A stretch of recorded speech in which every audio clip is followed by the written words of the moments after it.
Did you know that Scranton, Pennsylvania, once powered the backbone of America's rise to greatness? The steel from its mills helped build the Empire State Building, the Golden Gate Bridge, and even the railways that connected the East to the West. It was a city where hard work meant something, where a man could put in his hours at the plant and go home knowing his paycheck would feed his family and pay the bills. But if you walk through Scranton today, you'll find a different story. The same streets that once bustled with workers in soot-covered overalls are now lined with empty buildings. Their windows shattered, their doors chained shut. The factory whistles that once signaled the start and end of a shift are silent. The American dream that so many families built their lives upon, it faded. So, what happened? Some say it started when corporate executives, who had never stepped foot in Scranton, decided profits mattered more than people. One by one, the steel mills shut down. The jobs disappeared, and entire neighborhoods fell apart. Families packed up and left, searching for opportunities that no longer existed in their hometown. Others stayed, clinging to the hope that maybe, just maybe, things would turn around. Scranton wasn't just another town. It was a symbol of American industry, a place where sweat and skill forged not only steel, but also futures. But when the last major factory closed its doors, the message was clear. The people who built this country were now on their own. Yet this is not just a story about loss. It's about resilience, about a community that refused to be forgotten. Because while Wall Street boomed, Scranton struggled, but it never gave up. And at the heart of it all, one man, a single father working 2 jobs just to survive, would stand up and challenge the system. What he didn't know was that his fight would ignite a movement that no one, especially not Wall Street, saw coming. Stay with us, because this story is far from over.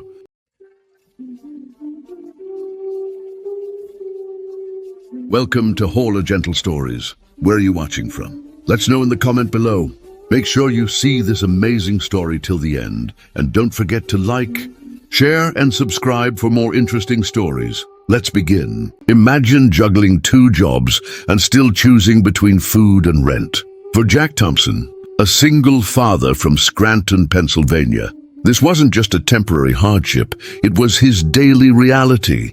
Jack woke up every morning before dawn. His first shift started at Miller's 24/7 Diner, a family-owned spot off Lackawanna Avenue. He served steaming plates of eggs and bacon to truck drivers and night shift nurses, blastering on a smile while his mind calculated the bills piling up at home. After 8 exhausting hours, he'd clock out, grab a quick bite, and head to the Amazon fulfillment center just outside town. There, surrounded by conveyor belts and endless shelves, he scanned, packed, and lifted until midnight. Why did he push himself so hard? 2 reasons. Emma, age 10, and Lucas, age 6, his kids, his world. Every dollar earned was a step toward a better life for them. But even with 16-hour workdays, the math never added up. Rent for their tiny apartment had jumped 15% in a year. Groceries up again. And healthcare? Out of reach. Jack didn't complain. He grew up hearing stories about Scranton's steelworkers, men who stood together during strikes in the 1920s to demand fair wages. They believed in hard work and unity. Jack tried to believe too. But as the bills stacked higher and the hours stretched longer, hope grew thin. One night, after another double shift, Jack walked into the apartment to find Emma sitting on the couch, still in her school dress. Her eyes were red. He knelt beside her. "Emma, what's wrong?" She held up a crumpled flyer.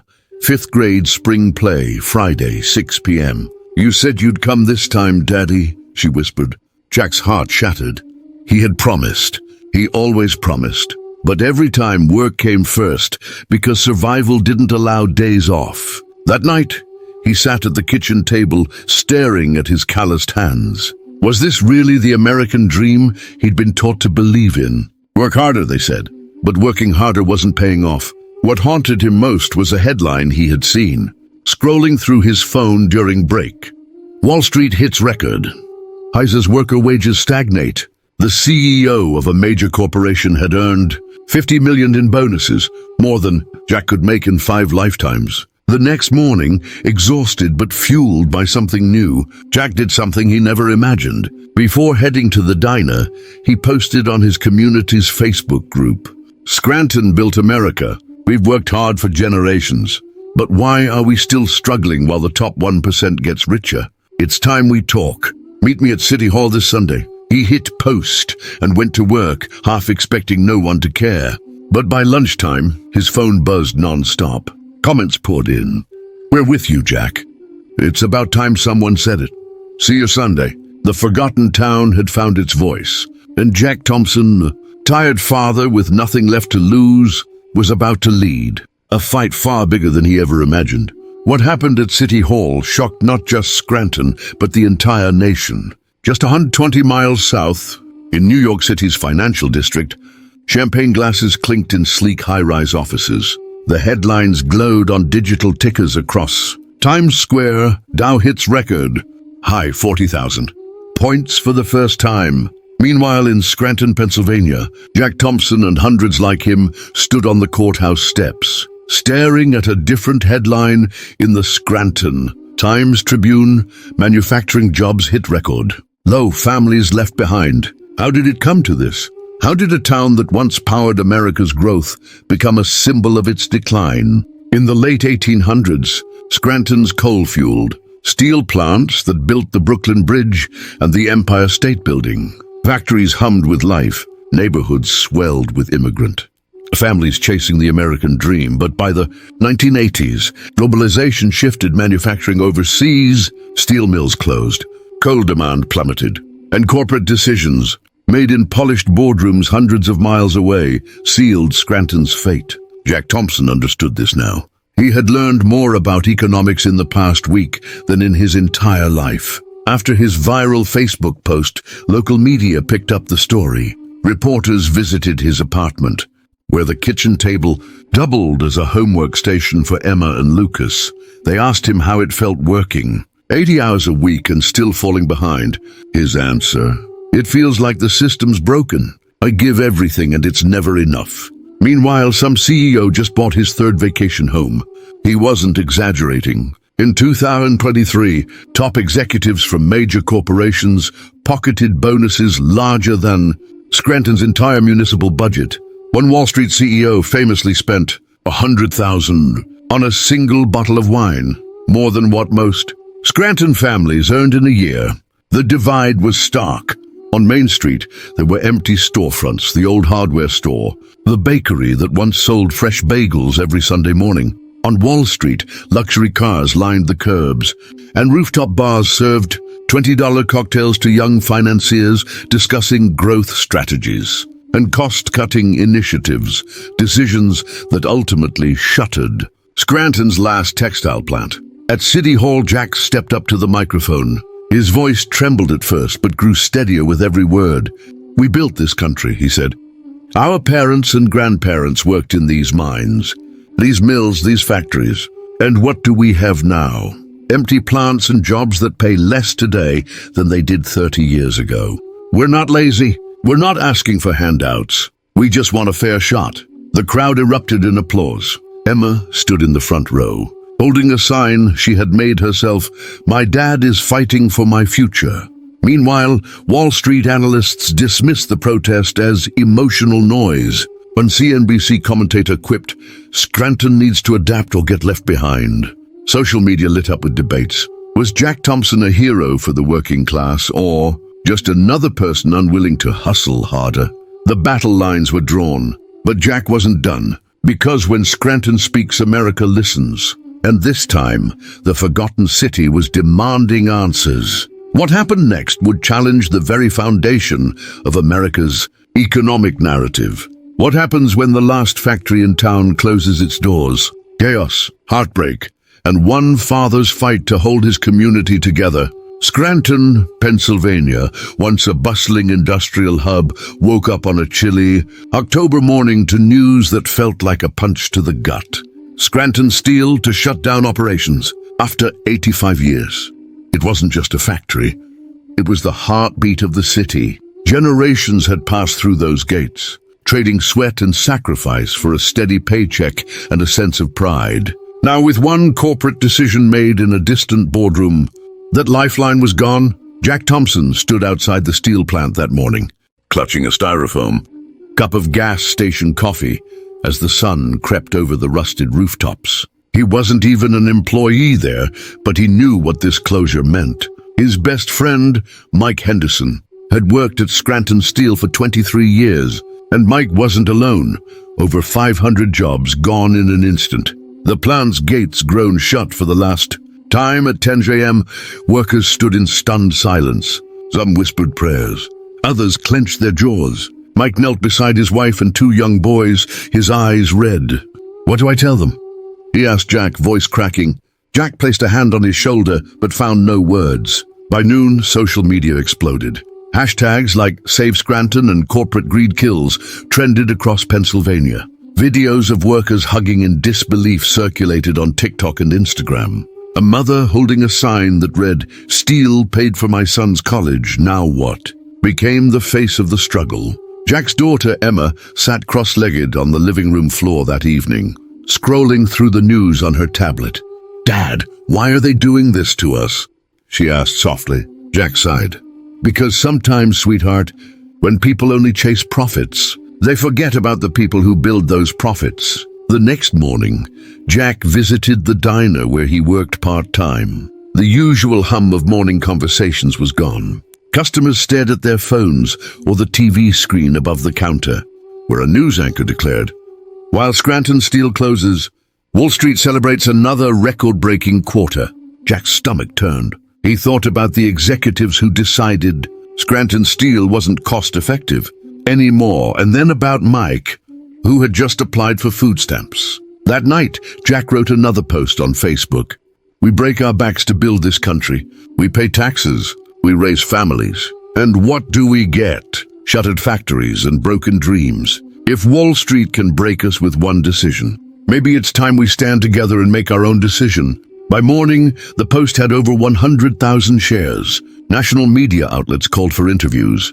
Jack's phone buzzed with messages from fellow workers, union organizers, and even a retired steelworker in Pittsburgh who said, "Don't stop now, kid. We've been waiting for someone like you to say what we've all been thinking." The tipping point had arrived.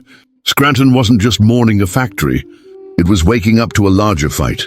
And standing at the center of it was Jack Thompson, an exhausted single father with 2 jobs, no free time, and a growing sense that maybe, just maybe, he could help turn things around. Because when the last factory closes, the story doesn't end. For Scranton, the real fight was just beginning. One coffee shop meeting sparked a movement Wall Street never saw coming. It was a cold Saturday morning in Scranton, Pennsylvania. Penny's Coffee Corner, a small, family-owned cafe on Main Street, was packed, but not with the usual crowd of retirees and college students sipping lattes. This time it was steelworkers, teachers, small business owners, and parents with tired eyes. At the center of it all stood Jack Thompson, the man whose words had ignited something bigger than himself. He stood beside the coffee counter, holding a crumpled napkin covered in notes. "We can keep complaining, or we can do something about it," he said, voice steady but eyes searching the room. Scranton didn't build this country from an executive suite. It was built on factory floors, on kitchen tables, in classrooms and corner stores like this one. If Wall Street won't listen, we'll make them.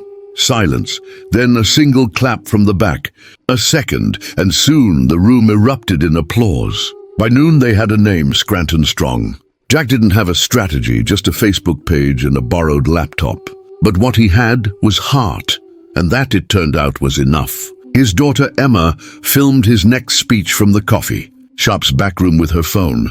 Jack sat at a wooden table, sleeves rolled up, fatigue etched into his face. "We've been told we're too small to matter," he said into the camera. But every movement that ever changed this country started with regular people who said, "Enough! This is our time." That video reached 2 million views in 24 hours.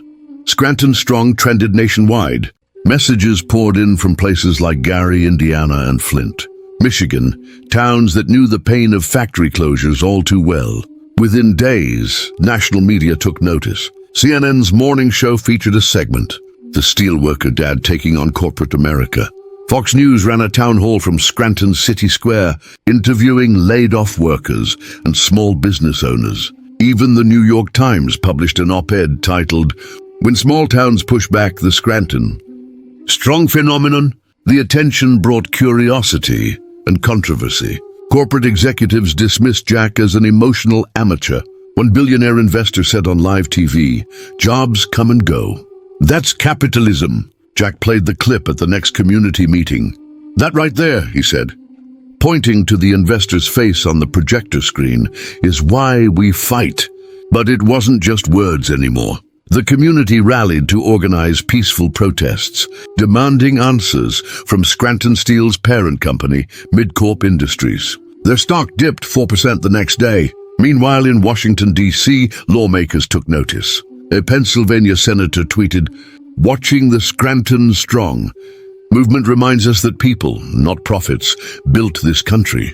What happens when small-town voices echo through Wall Street skyscrapers? On a crisp October morning, Manhattan woke up to something it hadn't seen in decades. Thousands of protesters filled the streets, their chants bouncing off the glass towers that symbolized corporate power. At the front of the march stood Jack Thompson, gripping a sign that read, "Fair pay for real work."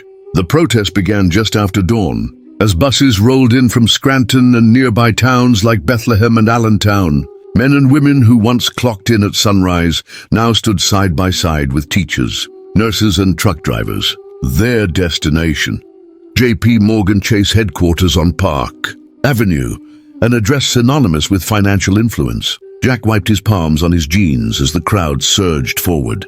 He'd never been to New York City before. The noise, the size, it was overwhelming. But the sight of children holding signs that read, "Our parents deserve better," kept his feet moving.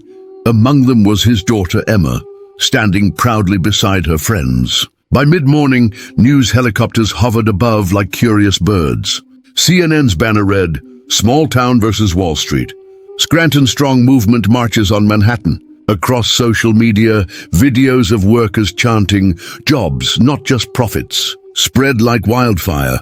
At 10 a.m., Jack was ushered into a CNBC studio for a live debate with Robert Sinclair, a well-known corporate economist. The studio lights were hot, the set polished and sleek. The anchor didn't waste time.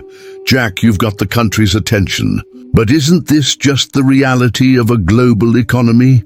Jack leaned forward, voice steady. "We're not asking for handouts. We built these companies from the ground up.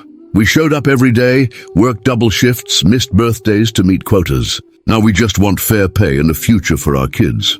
Sinclair chuckled dismissively. "Look, industries change. People have to adapt." Jack held up a worn steelworker's glove. "Adapt? We did. We trained on new equipment, worked harder, got paid less. But when companies made record profits, they didn't invest in us. They gave themselves bonuses. That's not adaptation, that's exploitation." The clip went viral within hours. Outside, the crowd swelled to 10,000. Police set up barricades. A news crew scrambled to capture the growing unrest. A woman from Michigan, whose town had lost its auto plant, stood on a bench and spoke into a live stream. "If Scranton can fight back, so can we." Then came the text message that changed everything. Emma tapped her dad's arm and showed him her phone. It was a notification from the Associated Press. MidCorp Industries CEO announces emergency press conference. Jack's heart raced. The company that shuttered Scranton Steel, the same executives who dismissed their concerns, was finally responding. But why now? And what were they planning to say? As the crowd continued chanting outside J.P. Morgan's glass fortress, Jack stood still, staring at the headline.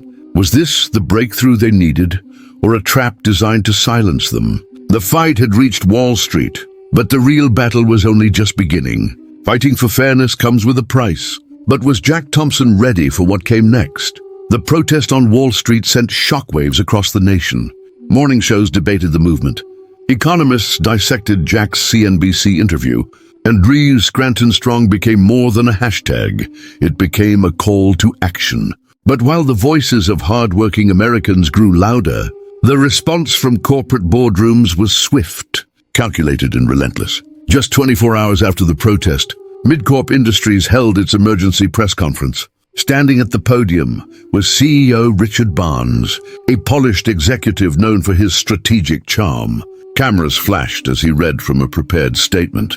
Executive bonuses are not greed. They are incentives that drive innovation and job creation. Our employees are our greatest asset, and we remain committed to supporting them during challenging economic shifts. The words sounded reasonable, but for families like Jack's, they felt like a slap in the face. Scranton's steel plant had been shut down, not innovated.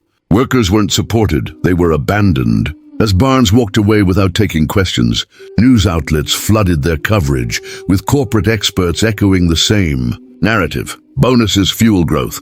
Hard decisions must be made. The economy is changing. The backlash didn't stop there. 2 days later, Jack arrived at Penny's coffee corner for his morning shift. His manager, Mike, stood awkwardly by the counter. "Jack, I'm sorry. We have to let you go. Corporate says it's economic concerns." Jack stared at the floor. The diner was always packed, especially after the movement gained traction. But he didn't argue. He knew the truth. Penny's coffee corner was part of a national franchise. And somewhere, a corporate executive didn't like seeing one of their employees as the face of a movement challenging big business. Losing his job was just the beginning. That night, Jack's phone buzzed with an unknown number. He answered, and a distorted voice whispered, "Back off, Thompson. You don't know who you're messing with." He hung up, heart racing. Minutes later, his family's mailbox was smashed. A note was taped to the door. "Go back to your shift, Steel Boy." Word of the threat spread quickly through Scranton. The community was shaken but not broken. Emma, Jack's daughter, posted a simple message online. "My dad lost his job because he stood up for what's right. We won't stop now." Her post included a link to a GoFundMe campaign titled, "Support the Scranton Strong Movement." The response was overwhelming. By morning, over 100,000 odd poured in, from truckers in Texas, nurses in Ohio, and teachers in California. Donations came with messages like, "For my dad, who worked 40 years and retired with nothing. For my mom, who never got a raise in 15 years. But this wasn't just about money. It was proof that Jack's fight resonated across America. As the sun rose over Scranton the next day, Jack sat on his porch reading the donation messages. His phone buzzed again, this time with a familiar name. A reporter from the New York Times wanted an exclusive interview. Jack exhaled slowly. The corporations had pushed back, but now the entire country was watching. The question was no longer if Scranton could stand up to corporate giants. The question was, would the giants finally be held accountable? One phone call from Capitol Hill changed everything. Jack Thompson sat at his kitchen table in Scranton, Pennsylvania, scrolling through the latest headlines. His name was everywhere. The steelworker who stood up to Wall Street. Scranton's fight for fair wages. Jack Thompson, the voice of America's forgotten workers.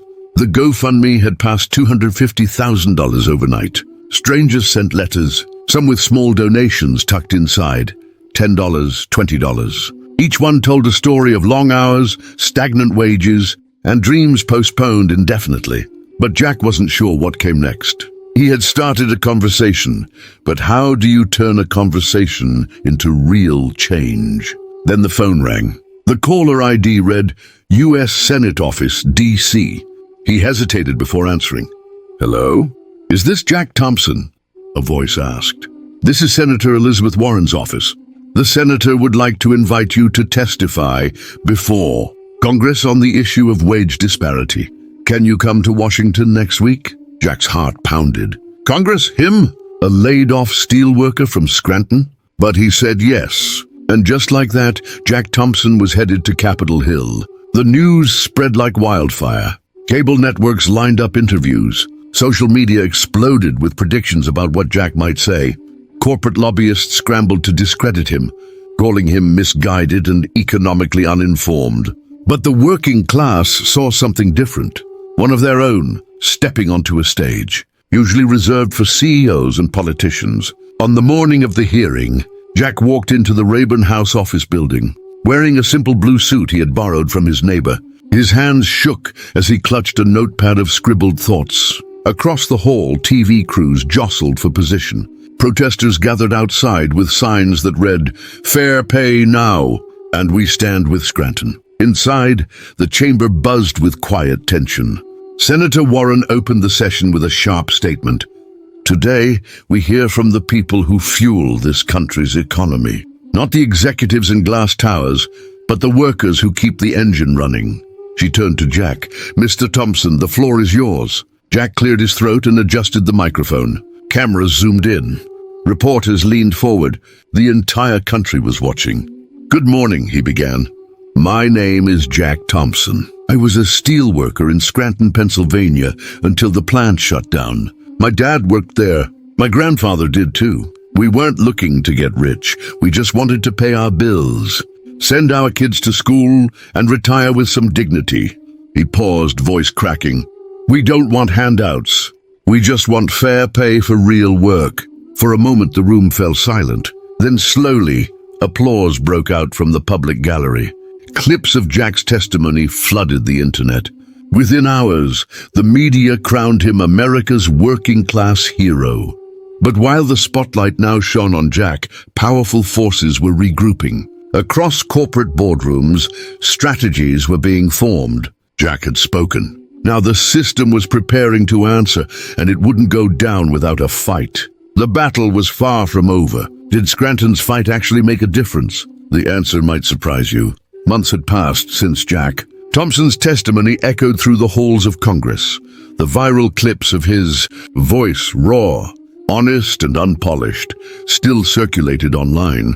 "We don't want handouts, just fair pay." Those words resonated with millions of hardworking Americans who saw their own struggles reflected in his story. But the question remained, would Jack's courage lead to real change? Or would it become just another fleeting internet moment? The answer came on an ordinary Tuesday morning. Across news outlets like CNN, CNBC, and the Wall Street Journal, the headlines appeared simultaneously. Amazon announces wage increases in multiple states, including Pennsylvania. The announcement sent shockwaves across the nation. The e-commerce giant revealed it would raise its minimum wage to $18 an hour in several states, with Scranton, Pennsylvania, at the top of the list. The reason? In a press statement, the company cited growing community awareness about wage fairness. Scranton, a small, blue-collar town that had long been overshadowed by larger cities, was now influencing corporate decisions on a national scale. The news triggered a ripple effect. Local businesses, once skeptical and cautious, began hiring more staff, offering slightly higher wages to stay competitive. The corner diner where Jack had lost his job reopened under new management and started paying servers $15 an hour with health benefits. At the steel plant, long dormant machines rumbled back to life, this time with better pay structures negotiated through renewed union efforts. But the change wasn't just economic, it was cultural. Residents who once felt powerless against corporate giants now walked with a sense of pride. Families gathered at community events, swapping stories about how their neighbor, Jack Thompson, had stood before Congress and helped ignite this transformation.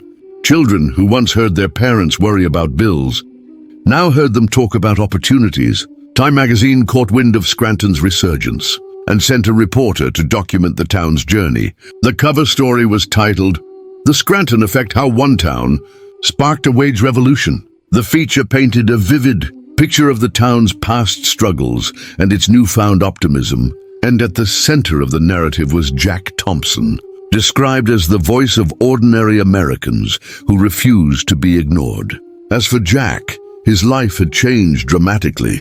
While he initially shied away from the spotlight, the community convinced him to step into a new role, Director of Community Outreach for the Scranton Workers Alliance, a non-profit focused on fair labor practices. Jack's first initiative was simple but powerful. He organized workshops to help workers across the region understand their rights and negotiate fairer wages. Attendance exceeded expectations. People drove from neighboring towns just to listen and learn. But the story didn't end there. Corporate leaders began visiting Scranton, not for photo ops, but to study how a small town had managed to shift the conversation around wages. Economists dubbed it the Scranton wage effect. Politicians from both sides of the aisle acknowledged that the town's fight had laid the groundwork for broader discussions about economic fairness across the country. Still, for Jack Thompson, the true success wasn't in the headlines or the accolades. It was in the moments he shared with his neighbors, when he saw a mother smile because she could finally afford her child's braces, when a young man shook his hand saying, "Because of you, I didn't have to move away for a decent job." Scranton's battle for fair wages didn't just change policies. It rekindled a community's hope. It proved that when ordinary people speak up, even the biggest corporations must listen. But as Scranton basked in its success, whispers of corporate countermeasures began to surface. The fight wasn't over, it was only evolving. The question was, would the community be ready for what came next? Scranton, Pennsylvania, a town that once felt forgotten, had become a symbol of hope and resilience. What started with one father's voice had grown into a movement that shook corporate boardrooms and captured the attention of an entire nation. Jack Thompson never set out to become a hero. He was just a single dad trying to make ends meet. But when his paycheck no longer covered the basics, he did the unthinkable. He stood up, he spoke out, and he refused to back down. And the world listened. The fight for fair wages didn't stop in Scranton. In the months following Jack's testimony before Congress, conversations about wage fairness spread like wildfire. Workers from California to Texas, from Florida to Michigan, began holding town hall meetings and organizing peaceful demonstrations. In cities like Seattle and Chicago, labor groups pushed for legislation that would guarantee a livable minimum wage. Nationally, the debate reached new heights. Economists weighed in, politicians drafted proposals, and everyday Americans began to ask tough questions. Why can't full-time workers afford to live? Why do corporate profits keep soaring while wages stagnate? The pressure mounted, and eventually action followed. Major corporations like Walmart and Target announced pay increases. New laws in states like New York and Colorado set higher minimum wages, directly citing the growing national awareness sparked by Jack's viral testimony. But the most profound change wasn't in policies or paychecks. It was in people's hearts. Neighbors who once believed their voices didn't matter realized that when they stood together, they could move mountains. Scranton's story became proof that ordinary citizens, people without connections or wealth, could challenge even the biggest corporate giants and win. The lessons from this journey are clear. Courage can start small. Jack Thompson wasn't a politician or a CEO. He was a father who dared to say, "Enough." His courage reminded us that big change often starts with a single brave voice. Unity is strength. Scranton's success didn't come from one man's actions alone. It was the collective power of workers, families, and neighbors standing together that made the difference. Corporate responsibility matters. For too long, wage stagnation was treated like an inevitable part of the economy. Scranton's fight showed that companies could afford to pay more, and when held accountable, many did. The power of awareness. Millions of people who once ignored discussions about wage disparity began paying attention. Knowledge became power, and that power fueled action across the country. Jack Thompson remains in Scranton today. He still lives in the same modest house, shops at the same grocery store, and drinks coffee at the same diner. But now, when he walks down Main Street, people don't just nod politely. They stop, shake his hand, and thank him. Not because he solved all their problems, but because he reminded them of something we often forget. Ordinary people have extraordinary power when they come together. So what about you? If one father and one town can challenge Wall Street, what's stopping the rest of us?